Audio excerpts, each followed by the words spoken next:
just a casual intro. Hey guys, it's Moe Soda here, and welcome back to my channel. So today we are going to be talking about lewd anime you cannot, or probably shouldn't, watch in public. I don't know. I don't want to tell you how to live your life, but just saying, from experience.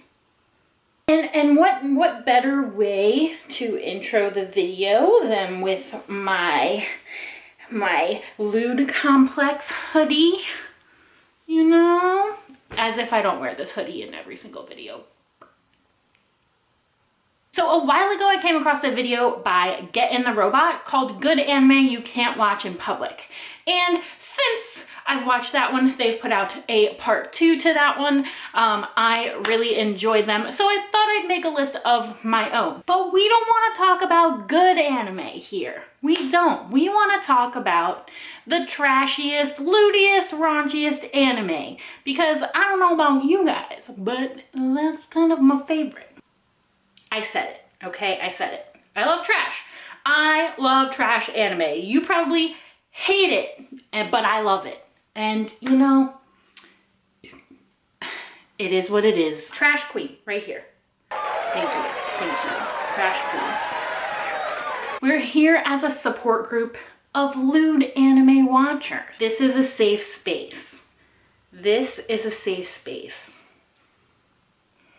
And I will leave a link for those videos in the description down below in case you guys want to check those out. They are very fun. I enjoyed them, but most of them I have watched in public and probably would watch them in public again. So I thought I would make a lewdier list, and the anime that I'm going to talk about on my list are probably the anime that you want to watch at 2 a.m. in your room with the lights off, under the covers, on your laptop with your headphones in, so no one can see anything. No judgment in your safe space. You get what I'm saying? So let's get started. I'm going to start this list with the probably most socially acceptable to watch in public, the one with the least lewd scenes in it, to the ones that are basically just... Number 10 on my list is Mysterious Girlfriend X. Well, this anime does open up with... It is probably the least lewd anime on my list, but don't let that fool you. Tsubaki is a curious teen who, like most people, get the urge to try someone's drool. Urabe has just transferred to Tsubaki's school, and she's pretty shy and mysterious and keeps to herself most of the time. On her first day, she basically sleeps on every break that they have instead of socializing with everyone else. After class is over, she's still sleeping, so Tsubaki tries to wake her up. They have a quick little exchange, and Urabe makes her way home. But a puddle of drool is left on her desk.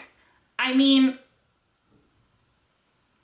shouldn't I try it? Little did Tsubaki know the consequences of his actions. He became ill and missed school. Urabe shows up at his house one day and explains that it's drool withdrawal.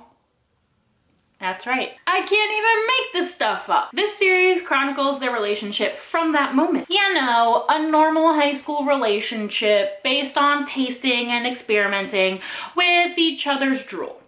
Her drool is really nicely animated though.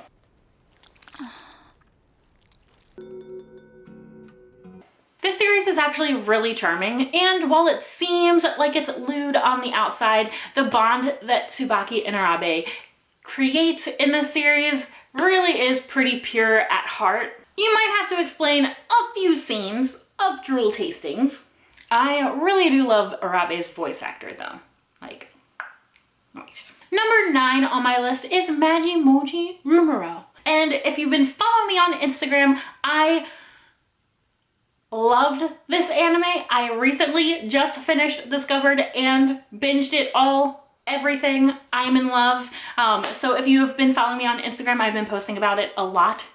Sorry, but not sorry. I definitely recommend this series, but you might want to watch it at home. Kota accidentally summons a witch in training named Rumo. And in exchange for his wish, she must take his life. Do you want to know what his wish was? Do you want to know? I bet you want to know. It was panties. I mean, So why would we want a super normal main character when we could have an extremely perverted one that wishes for panties in exchange for his life? Oh, and the panties that she gave him, they were hers, her only pair. Yep. We're off to a great start with this series. Remember when I said witch in training? Well, Rimuru is a special kind of witch, and not one with special powers. Special. She only had one pair of panties, and why not go to the store and buy a new pair when you just can give someone yours? Logical, right? And on top of that, giving a human a possession of a witch is a crime in Rimuru's world. So a jailer comes to take Rimuru back to Witchland and put her in prison. But of course, leave it to the main character, Kota, to put her panties back on her, because it's way too embarrassing to put your own panties on yourself in public in front of people. Because Kota gives back Rimuru's underwear, their contract is incomplete and Rimuru must stay on Earth to finish out her training. And to do so, Kota is given magical tickets that when he wishes for something, he rips off a ticket and Rimuru will perform the magical action needed to fulfill his wish. One catch though, those tickets are Kota's lifespan, so whenever he uses a ticket, it uses up so much of his life. And when the ticket book is done, he is dead. Remember when I said Kota was super pervy? Most of his tickets are used to get closer to girls. Just like, if that's your thing, if that's an anime that sounds like it's your thing, it's definitely my thing. In all seriousness though, I loved this series. It's just the right amount of comedy mixed with outlandish perviness that I eat up. Oh, nom nom nom nom nom nom nom. And I love the art style of this anime. It's different from a lot of the anime that are airing right now because it was back in, I think it's from 2014 or 2014 or 2011 or 2014, the nice round heads mixed with the giant eyeballs that I just love it. I just love it so much. But it is mostly lewd scenes of upskirt shots, invisible blouses so you can see girls' bras, and guys looking at tons of dirty magazines. So unless you have an anti-spy screen protector on your phone, I don't recommend you watch this on your commute to work. Or at work for that matter. Yeah, I did it and I got made fun of. So don't watch it at work. Next on my list is Domestic Girlfriend. And I feel like a lot of people were talking about this series when it first aired. Seeing as this series opens with a sex scene and partial nudity, you can probably bet that if you watch this one in public, you get a few stares. Natsuo is your average high school nice guy who makes very poor decisions, especially in the way of women. He has a huge crush on his teacher and he really believes that he's going to be with her one day. But that day is not today, and he of course is a very curious teenager. He gets invited to a karaoke party, which is the Western equivalent of a mixer. And because none of the girls are Hina, his teacher, he doesn't really show too much interest. The other person who also seems a little out of touch with the spirit of the party approaches Natsuo for... Rui wants to get her first time over and done with, and who not better than Natsuo? You know? He's there, she's there. So they agree and then do the deed. And they go about their life. But wait, Hina and Rui are sisters? And they're moving in with them? And their parents are getting married to each other? So they're going to be siblings all together? I definitely didn't see that coming. So now he lives with his crush and the girl he slept with, and they're all siblings. Needless to say, it gets a bit awkward. Did I mention that Hina is super flirty? Like with everyone? And she loves to drink after work. That's like her favorite thing to do. So you can bet that some weird things are gonna happen. Some crazy, which not only makes her charming, but Natsuo can't really resist taking little peeks. And I don't blame him. I would too. As you can probably guess, things get a little tense when you live with the person that you have a crush on, and the person that you slept with, and the person that you slept with starts to have feelings for you. So I would probably check your surroundings before you hit the play button on this one. Number 7 on my list is Fake Khaled Liner Prisma Ilya. Oh, Prisma Ilya. Prisma Ilya is a spinoff of the Fate series that follows Ilya von Eisenberg as she becomes a magical girl and defends her town, all while going to middle school. Middle school? Wait, elementary school. Let me look that up. Let's just say middle school. And I bet you can tell where I'm going with this one. Not only is she a young girl, but there are numerous scenes of her and her magical girl counterpart, Chloe, bathing together. Or kissing, or lewding each other in some form. But honestly, it's mostly Chloe doing the lewding. Not that it makes any of that better. Maybe because I'm a girl watching other girls, I feel like it's not that bad. But I think that's just an excuse for me liking trash. I think that the talking magical staffs make up for all of the lewd scenes and provide much needed comic relief to make you forget how old these girls are. They act and talk older than their age, so you kind of can't tell. You had to be there. Just keep the series to yourself. Let's pretend I said none of this.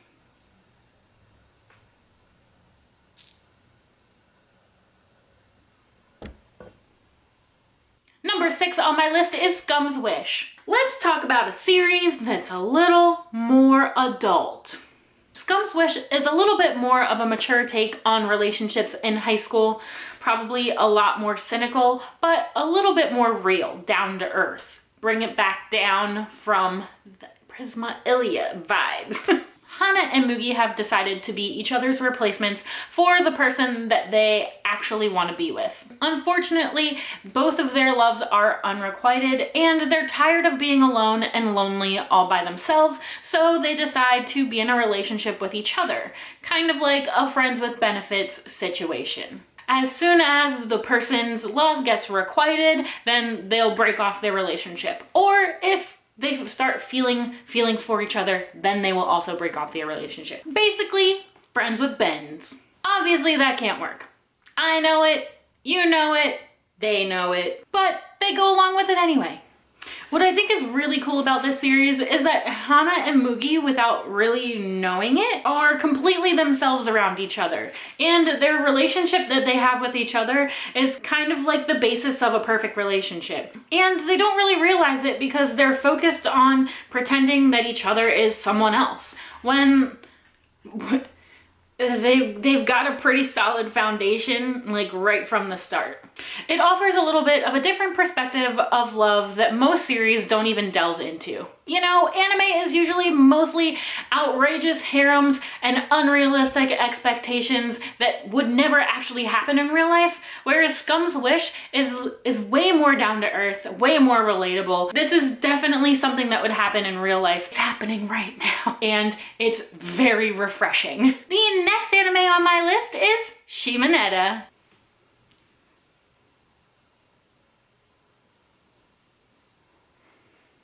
As opposed to Scum's Wish, Mineta offers the viewer very clever censorship in... Oh. What? As opposed to Scum's Wish, Mineta offers the viewer clever censorship to all the lewd parts that flail about in this series. However, that does not let you off the hook for public viewing. Mineta's world is under extreme censorship by the government. Everyone is made to wear metal chokers that track you and all of the bad words that you say out of your mouth. But in this highly censored world, only naturally there would be a warrior of justice, a hero to save us, someone with a voice that can be heard. actually, she's just your average student council member from a highly moral school that lewds unaware citizens and students with a pair of pantsu on her head. Mineta is a much more comedic take of what you would think a normal ecchi anime would be. And because they can't say a lot of things, they get very creative with their verbiage and choice and euphemism, but that only adds to the atmosphere of the series. And the ending song is so dang catchy.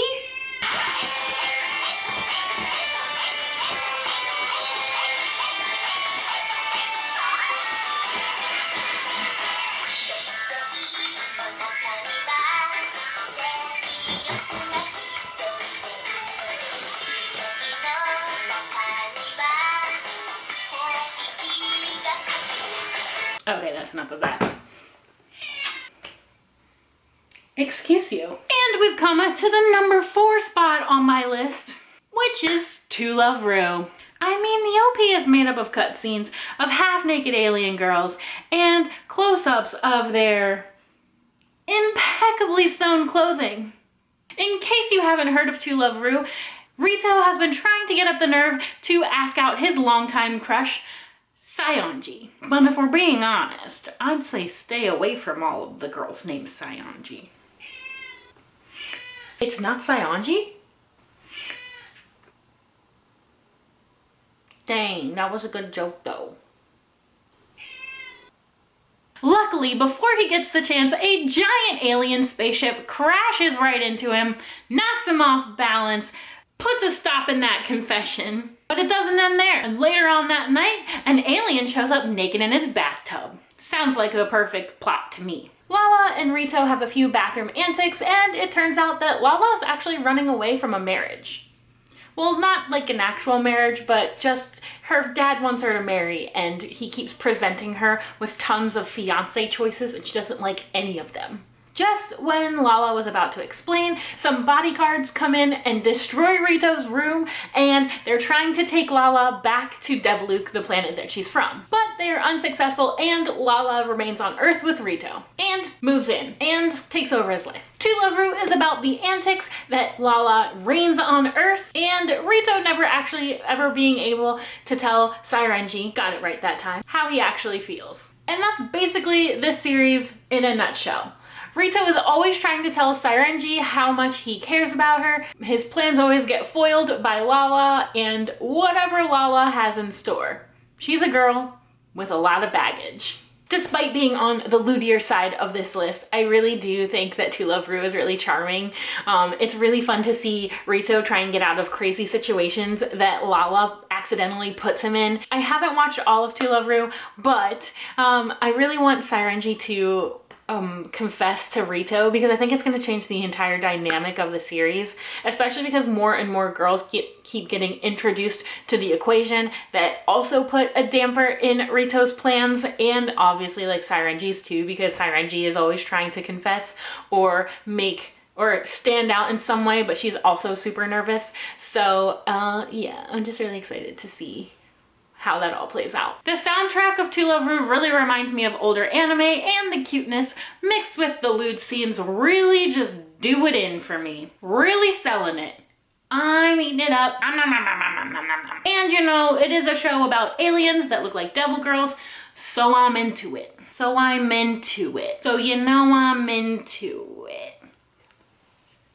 And if you have seen any figures of To Love Rue on the internet, I'm sure you can probably guess how lewd the anime is. No watching in public for you.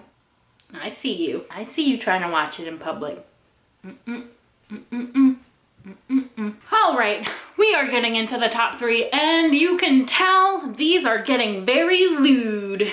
These are getting so much lewdier. We are in the top 3, so if I catch any of you watching any of these in public, you're gonna get judged a little bit. I said it was a safe space in here, but if I see you out there. My number 3 on the list is High School of the Dead, and I I feel like everyone knows High School of the Dead because how could you not? It's iconic. It is the perfect mix of B horror movie with anime that I just enjoy. I feel like everyone knows about this one, but if you're a fresh weeb and you don't know High School of the Dead, I'll explain. It's your classic raunchy zombie flick. That's about it. I put High School of the Dead on par with my favorite horror movie ever, Slumber Party Massacre, or Cabin Fever, or Zombieland, all of those, you get the vibe I'm going for. It's not inherently aware of itself like Zombieland, but it is a big, giant, diverse group of kids trying to survive a zombie apocalypse. And it's campy, like Cabin Fever, if you've seen Cabin Fever. Can I describe an anime as campy? Oh, and there's lots of nudity, just like in Slumber Party Massacre. But the most notable thing about High School of the Dead is the gravity-defying anime.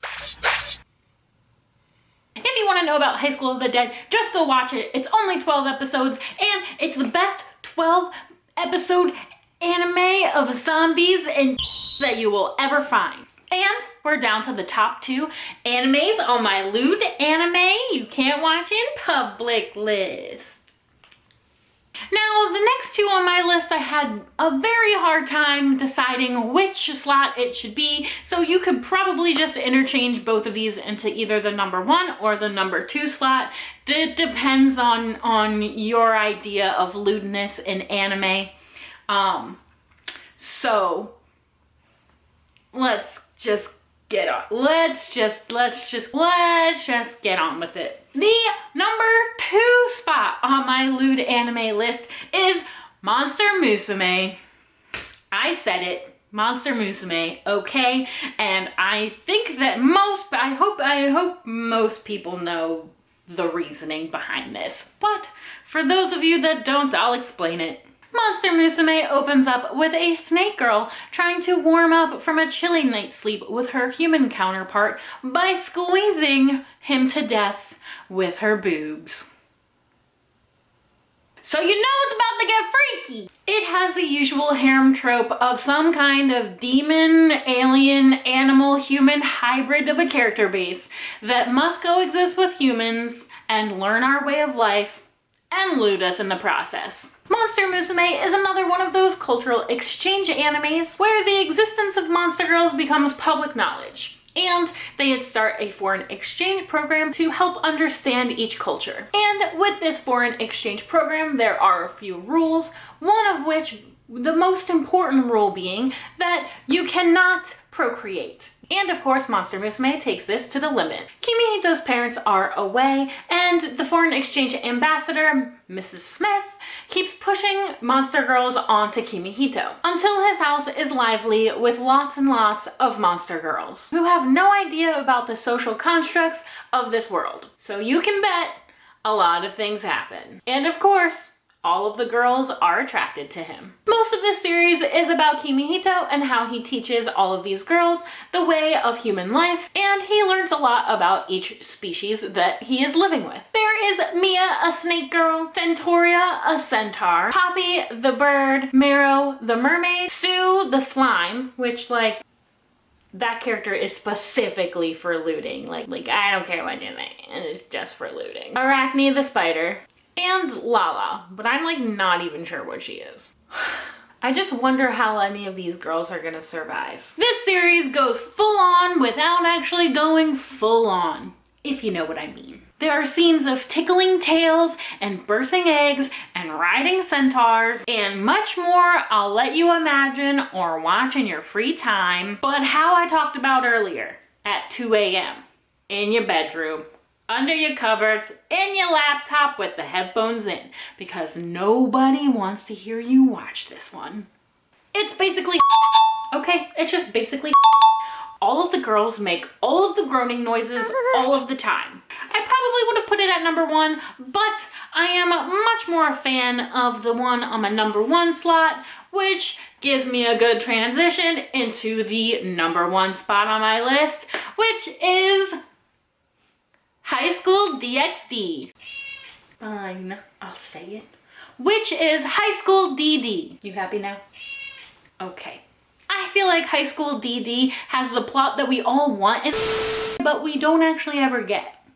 And you can probably guess that if the OP has full nudity, that you're probably getting some quality nudity in the series. This is some quality devil versus angel harem content. This is one of those anime that when your roommate walks by during a questionable scene, you can tell them unironically that you're watching it for the plot. Most of the scenes are angled so that you can see up girl skirts or jiggling anime cleavage blocking the shot, and of course battle-torn clothes ripped all in the right places. All in the right places? Just the right places. When you're watching High School DxD, High School DD, you kind of feel like you're the looter in this situation. Like you're the one setting up the scandalous shots. And I ain't mad at it. But I actually haven't told you the plot. Issei, our extremely perverted main character, is asked out on a date by a very beautiful girl at school. It's almost too good to be true. But Issei jumps at the chance to level up and he accepts the date. So the following day, they meet up and they go out on the date and they're having a great time. And to cap off the date, they walk around a local park.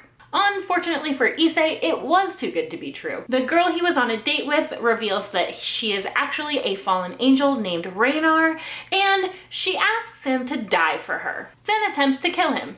And the only thing that Issei can think of in the moments before he is about to die is the luscious crimson hair of the head of the occultic research club, Rias Grumry, who by chance is from a prestigious devil lineage and turns him into a devil to save his life. But she did have motive to do so. Issei actually has a power inside of him called the Sacred Gear. He now must learn to use his Sacred Gear and defend the House Grumry against fallen angels and all evil, and of course, marriage proposals. And of course, most of the series is naked. If the girls aren't running around at home and school, naked or half naked or all the way naked, they're getting their clothes torn off in battle. And I put it at my #1 slot because it's more stemmed in reality. As much as it's a very unrealistic story, Monster Musume has a lot of circumstances that I think are made just to lewd the girls, to get the viewer lewdy.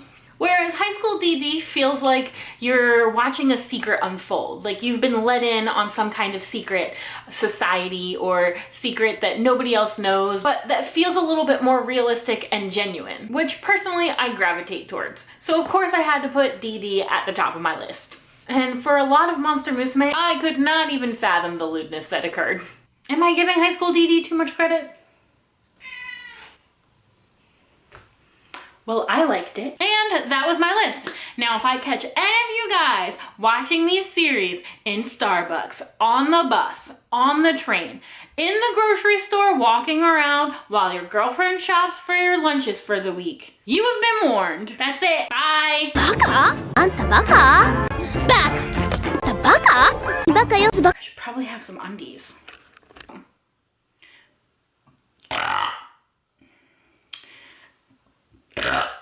Other person that also seems out of touch with the spirit of the party approaches Matt. The other fuck you, I almost got there.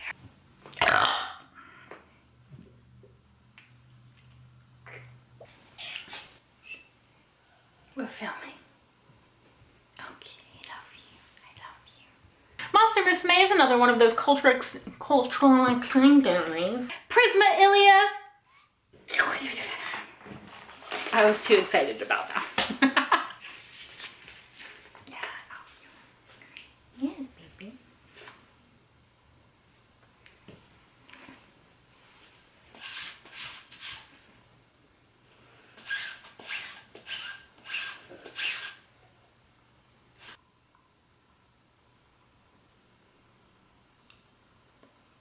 Number 6 on my list. Number 6. Sixth, math.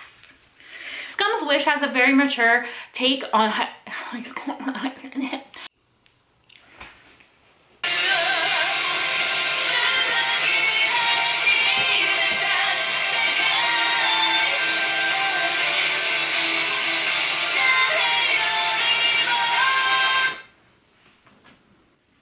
As opposed to Scum's Wish.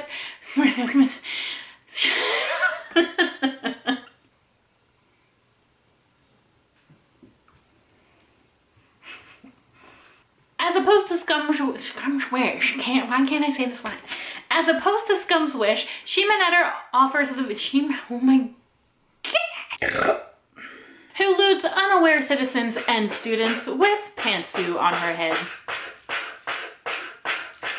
Excuse me, Evie, Evie, Evie. Don't watch it in public, right, Evie? Right, Evie? This is when you're supposed to meow. Okay. Enough of that joke. Now you do it. Now you meow. Hi, honey. It's not inherently aware of itself like Zombieland is, but it is one big giant diverse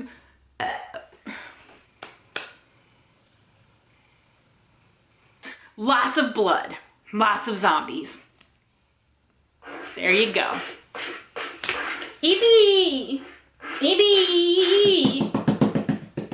Hey, what are you doing? Shh.